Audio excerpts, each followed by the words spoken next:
Nasaan ang pera na pinadala ni Jem? Alam mo bang kakailanganin natin yun? Pambili ng bigas? Pambayad sa tubig? Kinuha mo na naman?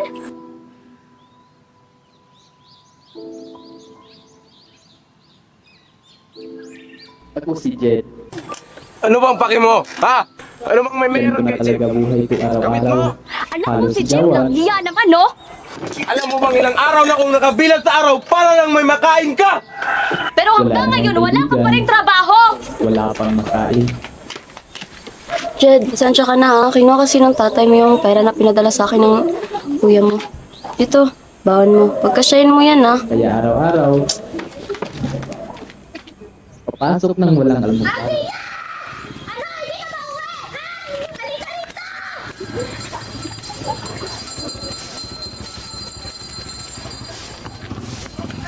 Alam mo ba? Tingnan niyo, anak ni Mali. Kaya sobrang buko.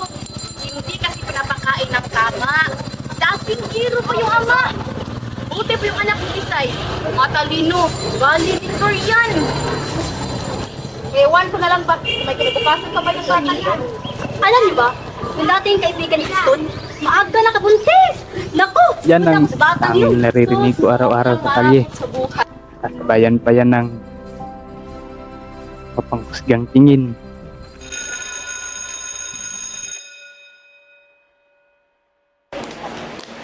Good morning, class. Good morning, Teacher Marie. Please settle down.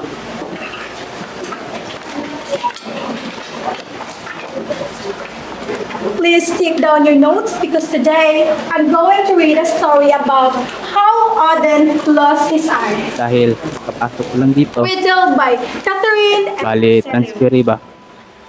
Once the world Medyo namimiss ko ng mga kaibigan ko dati. Auden sat on his throne in the most beautiful palace in Lalong-lalo na si Kriston. His drone was so high Di that tulad he could akin na see tahimik. over all three parts of the world from where Sobrang he ingay sat. niya bay. On his head, Pero, he wore a helmet May shaped tuturing ko pa rin like siyang eagle. kaibigan. On his shoulder perched two black ribbons called memory thought. And at his feet crouched two snarling wolves. The great king gazed thoughtfully down on the earth below him. He had made the grain lie. Wait, Tol. Di ba tayo sketchbook nito? Tingnan natin magawa. Ang ganda ah. Salamat. Good morning everyone! Ako si Michelle, isa sa mga social worker ng ating barangay. Andito ako ngayon dahil isa sa mga issue ng ating mga kabataan ay ang mental health.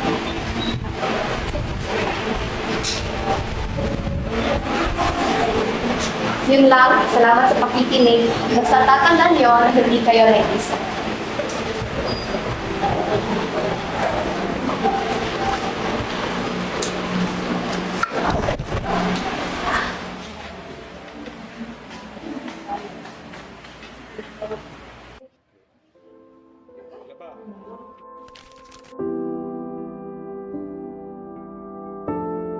Pag-hipokrito nyo, may mental health pa kayong nalalaman ha. Kaya lang naman kayo nandito. Dahil talaga bayaran kayo.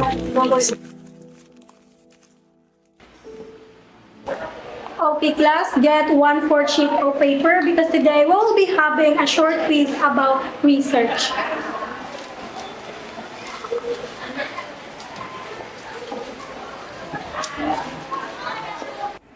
Uy, Tol. Mag-study ka ba? Oo, ilan? Pagkupiahin mo ako ah.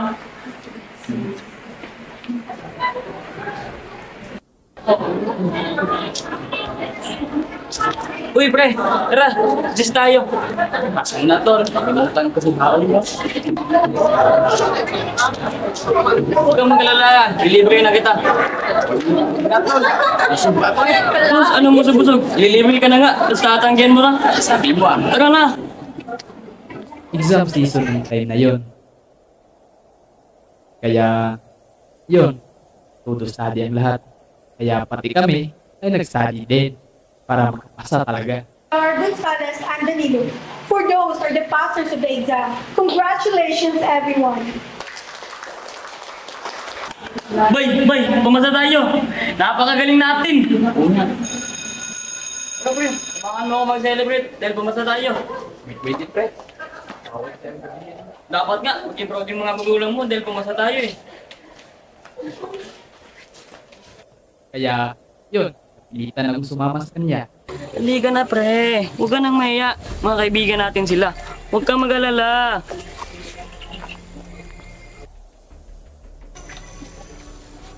Eto nga pala si James. Si Robert.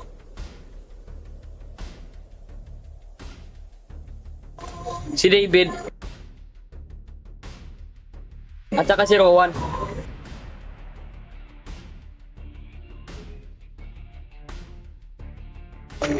Pre, ano yung ginagawa niyo?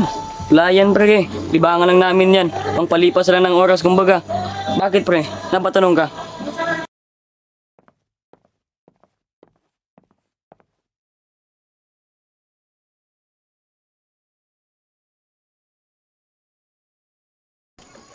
Ay, naalala ko nga, kaarawan pala ng tatay ko. Kailangan ko nang umuwi mga pre. Di ba pwede mamaya na? Di talaga wes. Baka magpagalitan pa ako ng magulang ko. Sabagay, nandito ka naman. Chat ka muna, Yossi. Wag na pre, baka tuloy hindi ko makauwi. Ah, sige pre. Sige pre, mauna na ako. Sige pre, sa susunod na lang pre. Pre, na mga pre, mauna na ako. Never mali akong Sige, pre. natatapin ng Sige, mga pre. bagay Pre, na yun. pre. Kaya mas pinili Sige, kong pre. makasa na lang. Nang makauwi ako, naabutan ko ang aking kuya. Nakauwi na pala sa galing abroad. Hindi man lang siya sabi sa akin. Pero ibang uwi ang aming nadatnan. Walang kasiyahan, parang galit. Imbes na tsokolate at pandesal ang dala. Ibang pasalubong ang sumalubong sa amin. Kundi ang galit. Wala kang karapatan na Pagkasuklam. ako ng ganyan. Dahil sa inaakalang naipundar niya mula sa pagtatrabaho. Kuya,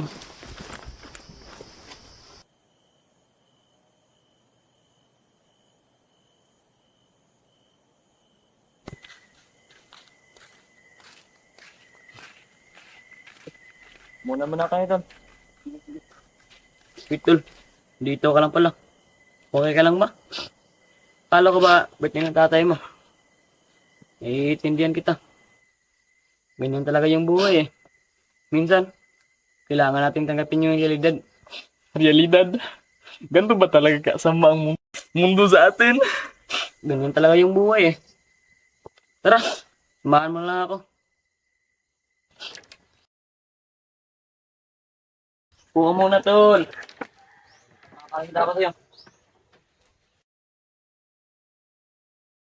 Tol, chat ka muna. Para gumaan naman yung pakiramdam mo.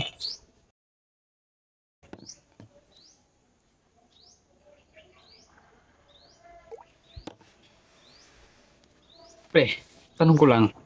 May pugo ba yung pulutan dito? Di yan para sa pugo tol. Eh, para saan yung asin na yan? Eto, tikman mo. Turuan kita kung paano gamitin. Pag sinindihan ko, higupin mo ah. Eto, lagay mo sa baba mo.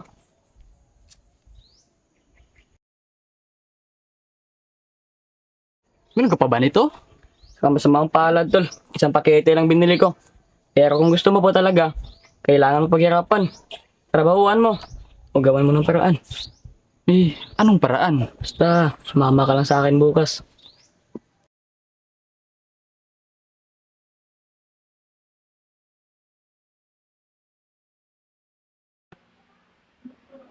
Ma'am, magsisiyar lang po.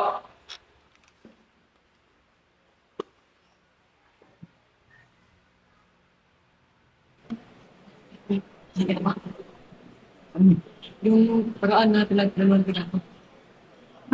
Yung paraan. Mas pa tayo. Huwag kang magalala. Wala ka lang sa akin. Sige, Pin. Huwag kang magalala. Babalik na ako. Excuse me, ma'am. Pwede po mag-CR? Ma'am.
Kasi Bernie bukas. Uy, mga tropa na rin kayo. Uy, pre. Uy, pre! Lakto, pre. Anong trip natin dyan? Chat siguro? Franny, alam mo ba, kagabi marami akong hairbat ng mga keki. Sa'yo, Elan, Dalawa lang, bes. dalawa lang, ang slow mo naman. Ay, ano nakikita? Nakikita mo ba yung nakikita ko? Ayun, no? Nakakasura kayong bad. Wala problema yan. Tara, samahan niyo na ako. Tara. Yes, mga boys. Game ka? Game. Sige. Psst. Boys? 150. Di ba, Tol? Sabi ko sa inyo.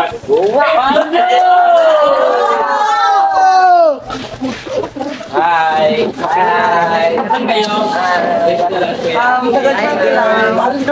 Parang dami mong pera. Alam niyo na, yung... Gusto niyo ba, boys? Siyempre, sino bang tatanggi niyan? Dami-dami naman yan! Yung bet kita. Ano? Ang sugat ay pare! Uy! Ang ganda yung halag nyo ah! Amot! Amot!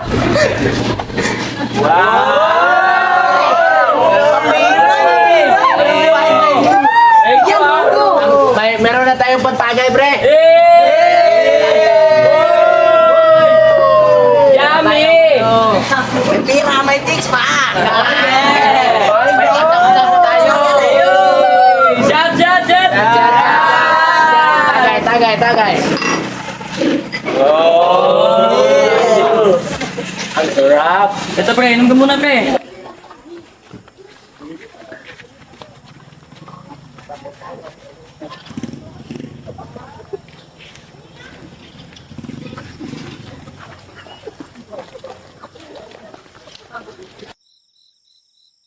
Lunes.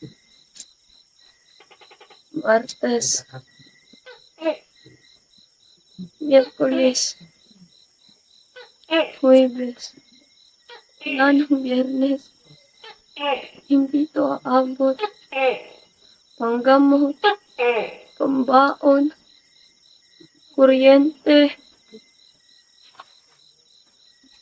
Wala nang bigas. Uy, nak. Ba't napagabi ka ng uwi? Kumain ka na? Pinagluto kita ng paborito mo. Sinigang na gulay. Paborito mo dati, di ba?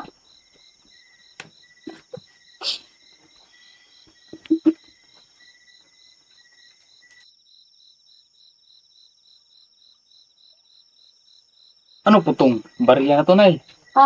Yan. Baon mo, pambili ng gamot, tsaka bayarin na rin sa kuryente. 10, 20, 30, 40. 40 lang, Nay. Nako, kulang po ito pang bilhin mo ng gamot. Simula kasi nung nag-away ang kuya at ama mo, hindi na siya nagpapadala sa akin. Itigil lang kaya ako sa pag-aaral. May nag-aalok ng trabaho sa Damulog bilang kargador. Kahit papaano, dagdagan pang bili mo ng gamot. Hindi, huwag kang tumigil sa pag-aaral. Kayanin pa natin ito. Nagalok ng trabaho si Aling Tisay bilang labandera. Basta, pabutihin mo lang pag-aaral mo, ha? Nay! Nay! Nay! Tulong! Nay! Tulong! Bahagi ng aking buhay Nay! o pinakamasakit na aking nararanasan. Tulong! Nay! Mas lalong lumalim ang sugat sa aking dibdib.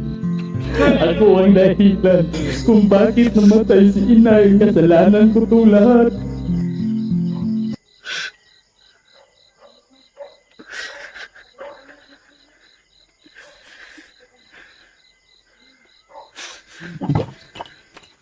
Ikaw! Ikaw ang dahilan kung bakit namatay ang nanay mo! Ngunit, pabalik-balik at paulit-ulit ko rin maririnig ang mga masasakit na salita ng aking ama. Ikaw ang dahilan kung bakit namatay ang nanay mo!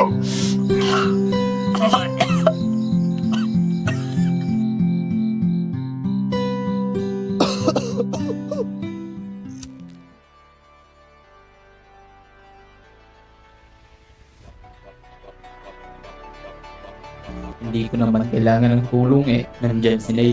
Tuwing nasa pinakamababang bahagi ako ng aking buhay, siya lagi ay nandyan para sa akin.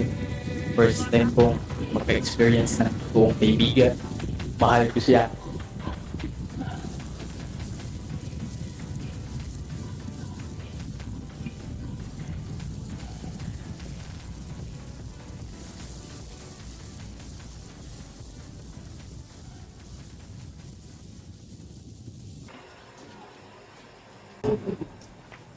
Jed?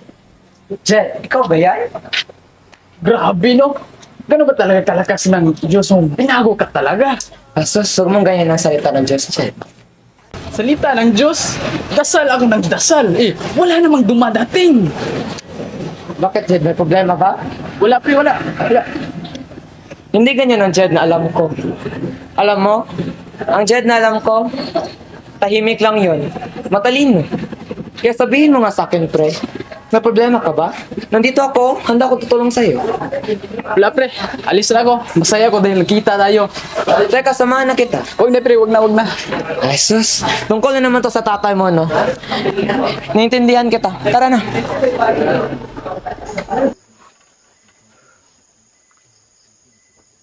Pastor ka ba? Walis ka na.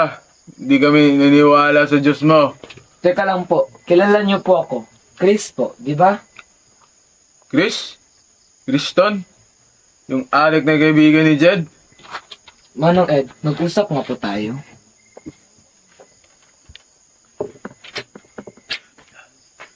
Wala na dapat pag-usapan pa, Kriston.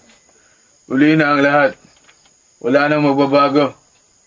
Manong Ed, kung sa tingin niyo huli na ang lahat, paano naman si Jed? Hindi pa huli para sa kanya o paano naman ang kinabukasan niya? Hindi pa huli ang lahat para sa kanya. Bigyan niyo siya ng pagkakataon.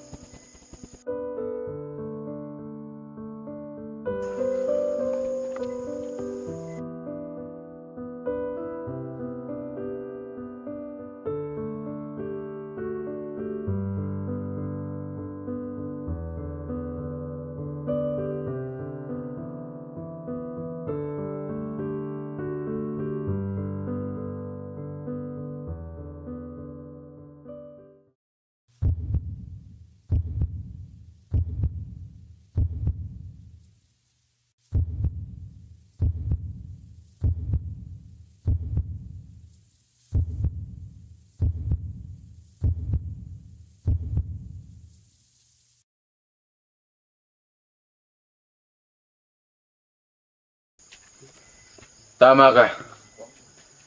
Tama ka nga. Hindi pa huli para kay Jed. Tama ka na may kinabukasan pa si Jed. At tama ka na hindi ako naging mabuting ama para kay Jed. Gusto kong magbago. Gusto kong maging mabuting ama para sa aking mga anak. Pero uli na ang lahat. At saka wala nang pag-asa. Pag-asang magbago pa ang pagtingin nila sa akin. Pag-asang patawarin pa nila ako. Pero, uli na ang lahat.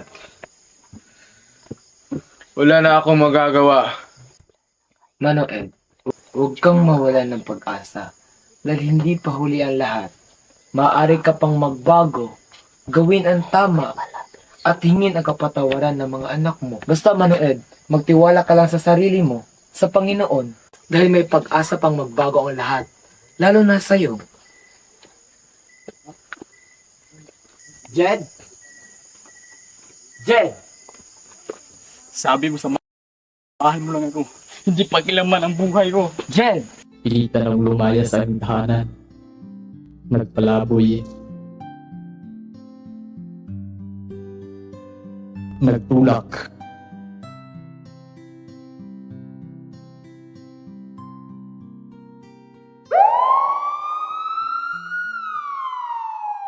Isang binatilyo ang sapul sa CCTV camera ng tangkaing nakawin at pasukin ang bahay ng isang guro sa bayan ng Damulog. Pinaghihinalaan ng mga residente na isa itong binata na nag-aaral pa. Ayon sa ulat, ilang bahay at tindahan ang naapektuhan dahilan upang maabala at mag-alala. Dali! Tingnan nyo, binata na sa pool sa CCTV ng loob ng bahay. Tama yung hinala natin. O, di ba? Anak ni Maria, hindi napakain ng maayos, kaya ayan, nagnanakaw na lang. Manang-mana talaga sa kanyang ama. Hindi kasi dapat mapaburos-buros sa taong walang maabot sa kinabuhi. Hindi ko na mararamdaman ang aking katawan. Para akong sinasakal. Bakit sila nagkatingin lahat sa akin? May mali ba sa akin?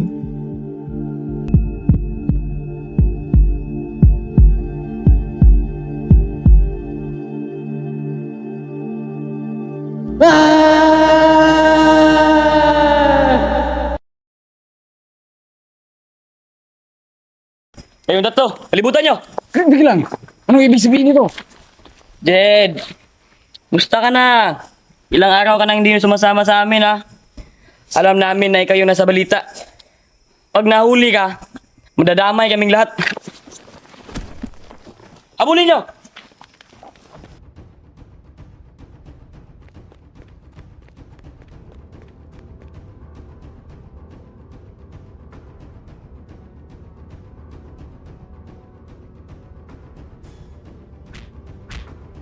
Pamayan yan! Alam mo bang mapapatay kami lahat pag nalaman to ni boss? Turuan mo ako! Sila. Tumahan mo kung magbago! Bumunot ng kutsilyo. Sinay. Kaibigan kita! At nagtatangkang papatayin niya raw ako. Itay! Itay!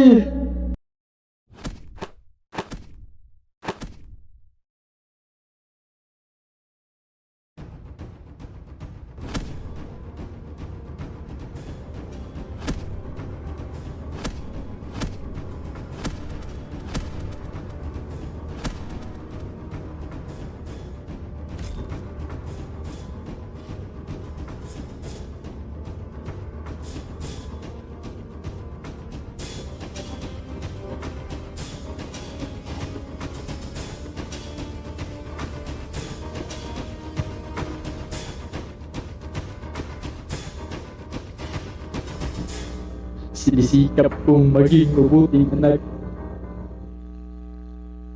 Mabuting mag-aaral. Ngunit, hindi pa rin ito sapat Asan ka na? upang maging proud sila sa Para akin. mamatay na kita. Isa akong talunan. Iya ka dyan. At least Hinahanap sinubukan kami ko. lahat. Bigla ba? Nagkakamali ka yata. Sinubukan kong maging mabuting anak. Jed! Huwag mo ko tawagin, Wala boy. akong naramdamang sakit.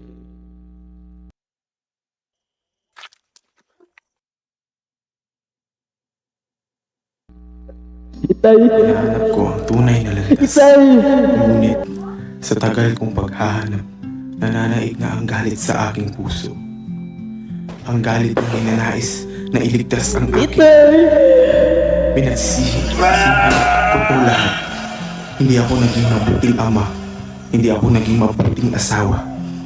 Pero sana, sa huling sandaling to, naging sapat ako.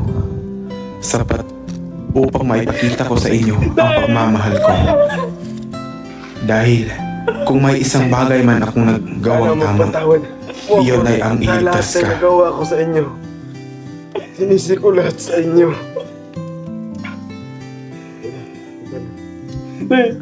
Banata ka. Tama yung tulong. Jed, anak, mapatawad mo ako. Kailangan akong nagawa ko sa inyo. Mapanatag ka, Jed. Patawarin mo rin ako. Tay!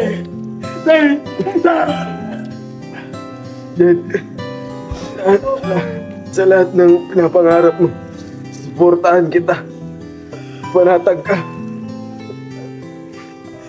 Tay!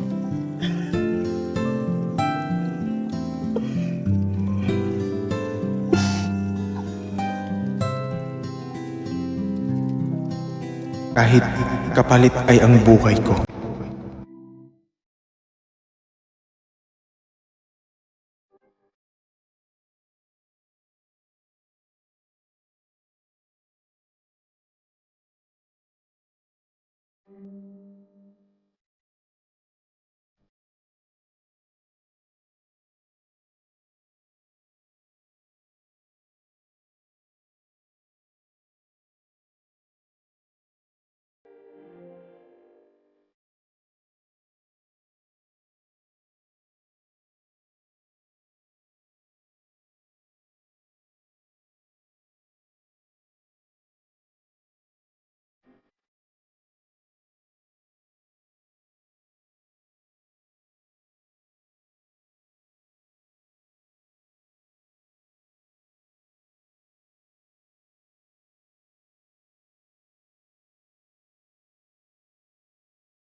So ano nga ba ang bay?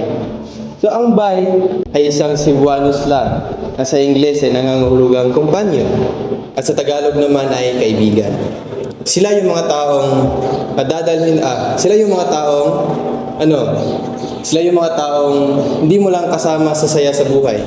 Hindi sila yung mga taong may malaking impluwensya sa pagkatao mo. Dahil sa realidad, may dalawang uri ng kaibigan. Yung isa ay dadalhin ka sa landas na ikakasira mo. Dadalhin ka sa mga maling desisyon sa buhay mo. At yung isa naman ay tutulungan kang bumangon. Tutulungan kang maging mas mabuting tao. At sa pagpili ng kaibigan, dapat mas maging matalino tayo. Okay? At piliin natin yung mga kaibigang tutulungan tayo, gagabay at susuporta. Dahil sa huli, ang tunay na bay, ang tunay na kaibigan ay hindi ka sisirain, kundi tutulungan kang buuin ang sarili mo. Kaya, padayon sa paglambo bay, lambo, tumulog.